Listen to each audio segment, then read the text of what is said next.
Now, I've been going back and forth with this guy for a while.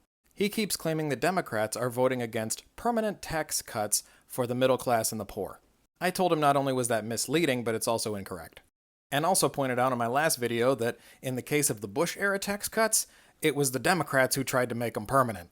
However, let's check out this article you sent me from the Tax Foundation. They put it as the good, the bad, and the ugly. And under the good, they said that it extends the 2017 tax cuts and, quote, makes them permanent.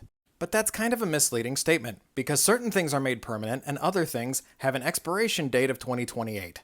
In fact, even under their section labeled the ugly, they said that it complicates the tax code, making people jump through a whole bunch of hoops and a maze of new rules that will probably cause them to get screwed over on their taxes. Which is funny because in this same article you posted me, they said one of the things they should have done is simplified the tax code, which would have saved them trillions of dollars on this. And they even give you a summary at the end from this bill saying, oh, the GDP should go up about 1%. Pre-tax wages will go up 0.4%. 938,000 hours worked converted to full-time equivalent. Sounds great, doesn't it? Until you look at the fact that over 10 years, it's estimated to cost us over $5 trillion and increase the deficit by $3 trillion.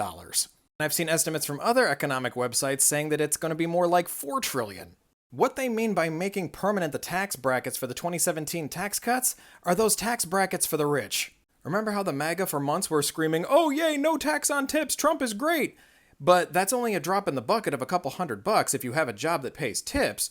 Meanwhile, his economic policies are making you pay almost $4,000 extra a year. But also, the MAGA's huge thing about no tax on tips, the slight increase to the child tax credit, and the increased SALT deductions all expire in 2028.